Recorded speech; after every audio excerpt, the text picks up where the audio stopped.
Happy Wednesday, everyone, or whatever day this hits you on your timeline, television, tablet, cell phone.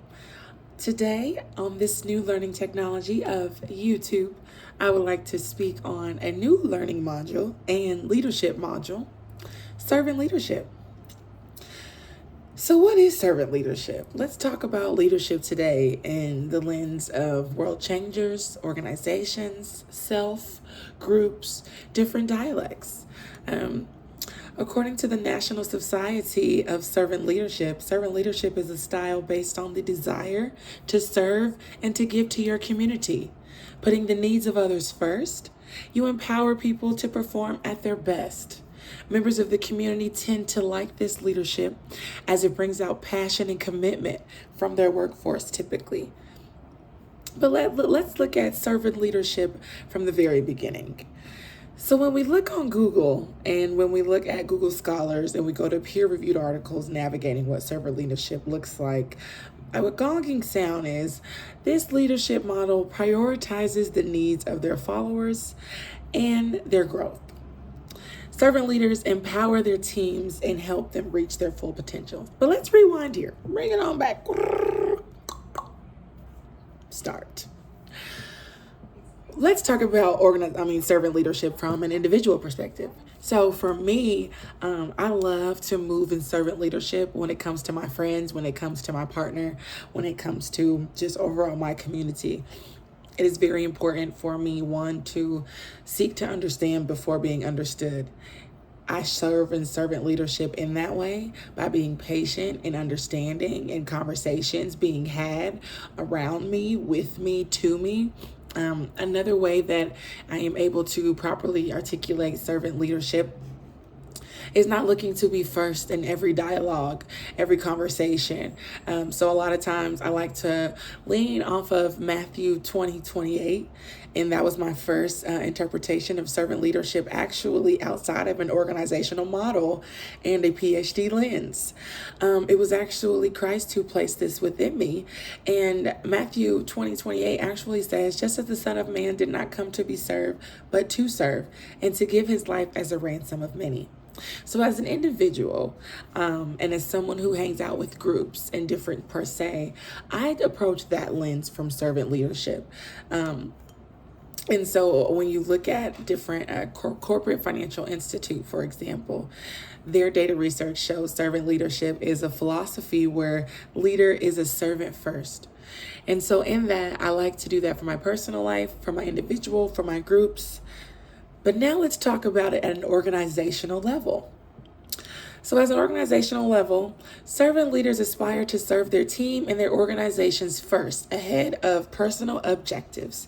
It is a selfless leadership style where the leader possesses a natural feeling to serve for the greater good. Robert Greenleaf first discussed the philosophical approach of servant leadership in an essay titled The Servant as Leader. Now, when this first hit the markets in 1970, it was a buzzword. Servant leadership, servant leadership, servant leadership. Where does this come from? What does this look like? How do we grow in this? And Greenleaf indicated that servant leaders in organizations provide support to their employees, allowing them to learn, to grow through inclusive leadership, which employs their expertise and strategies to the fore. So in knowing this, which specific organizations utilize this model? Why? Where does it come from? How do we move on that? We'll get there in a second. Servant leader employees put an optimal effort in achieving the objectives of the organizations, okay? And it is so important to understand and know the different type of organizations that really like to move with servant leadership. First, typically scholars like to say that flat organizations like to utilize servant leadership. What are flat organizations? Flat organizations suggest that individuals may hold an expertise or a hierarchy job title and are not stressed among general employees and senior managers and executive, but in a purely flat organization. So everyone is equal. I keep hitting my poor snake plant. Stay well. So everyone is still equal. And so in that, flat organizations are also described most of the time as self-managed. So the idea behind this could easily comply with adopting structures that can end up being more productive by speeding up business decisions or processes because it's a more self-managing role. But the idea behind this is to reduce bureaucracy and to empower employees for the decisions. And in the comment box on the YouTube video, you will be able to see all the sources listed. Please click on there and look at the data that has been provided and learn for yourself too how you may be able to implement servant leadership in your learning organization within your individual self or within a group. Who knows? Another organization that operates well within servant leadership are functional or divisional organizations. Functional organizations, sometimes you also can think of them as a bureaucratic structure, is one that divides firms' operations based on specialties. Ideally, there's individuals charged in particular functions. It's any typical business that consists of a sales department, human relations, and or a marketing department. So every employee receives a task, isn't accountable to a particular superior. So YouTube, Snapchat, Meta, right? These different engineering function applications have different employees that house different roles in different departments for different superior needs that all come together in one. These are functional organizations that also use servant leadership.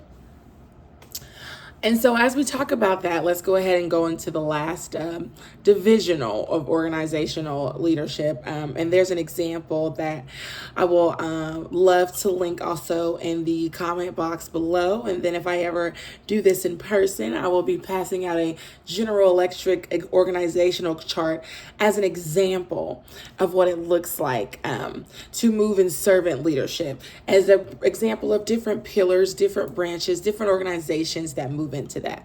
But please do check the comments for the link to that chart so that you're able to see a great description of what servant leadership looks like in that. So we're talking about the greatness of servant leadership. It just has to be amazing to put others first, right? To be intentional with making sure that the belief of leadership is not defined anymore as hierarchical or patriarchal, but related to wealth or status. Instead, it implies it's focused on serving others, helping them grow, often without titles or recognition that comes with leadership roles, which again sounds really close to my alignment for my morale and worldview and the ways that I serve and try to do things in this world. So the benefits and the disadvantages of this module. Let's talk about it.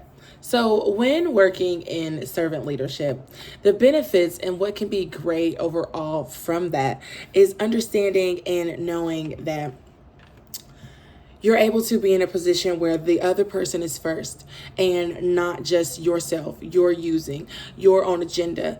As someone who has been in an organization who landed on servant leadership in a very, very intentional way, I found it was important to be able to understand, wow, I'm actually feeling seen here. You're not going into it with a mindset of negativity. And so it shows that servant leadership can house a very important level of psychological safety for employees in the workforce, right? Not moving into that tier of power, not toggling with allyship, but just knowing that everyone is on that flat organizational surface. But it can also be used well in functional services. However, the disadvantages that can come when using servant leadership in functional organizations such as your tech spaces is that it can also provide a very intentional sense of discontentment and some gaps as far as trust, because some people may think that, oh, we're doing all of this just to look good in the eyes of others, or we're trying to push this agenda so that we're able to not have to keep it even keel with no emotions. Because when you think about servant leadership, it doesn't always come from a optimistic lens as much, right? Usually, sometimes it's not as objective. And usually servant leadership can sometimes be looked in the lens of subjective. And a lot of times that is where a lot of frustration can be housed from leadership.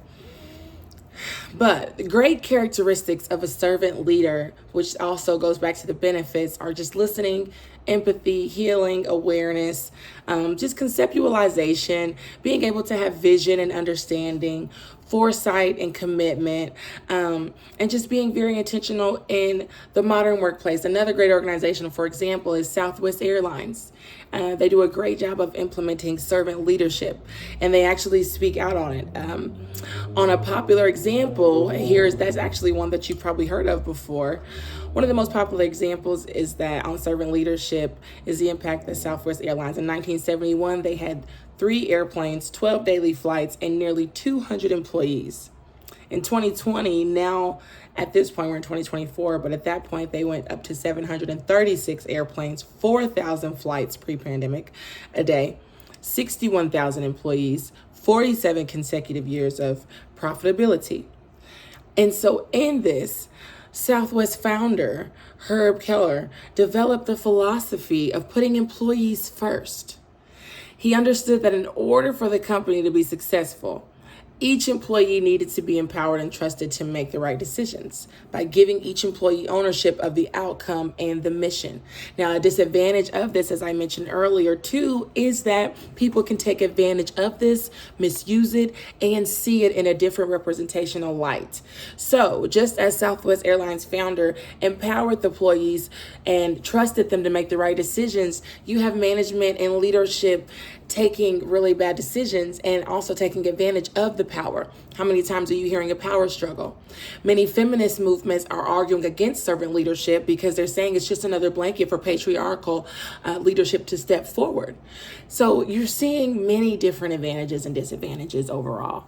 And again, Southwest is a great example of a company that is thriving off of servant leadership, but I've also gave you examples of those who see it as a disadvantage. And so overall, it is important to understand and know that when moving as a leader and when moving in the lens, whether it's transformational leadership, whether it's the servant leadership module, whether it's situational leadership module, whether it's a democratic leadership module, there are so many modules I could go down the list for. Whichever one that is chosen to implement and to really make impactful implications on governments and locals and societies and politicians, just make sure it is the one that keeps the heart and the mind aligned. And for me, servant leadership keeps the heart and the mind aligned. But that does not mean some days transformational leadership module is necessary as well to step into and to make changes. So thank you so much for the time on there. And I look forward to chatting more. Please check out the links and the references listed in the box, in the chat box, and learn more on PhD Melanin.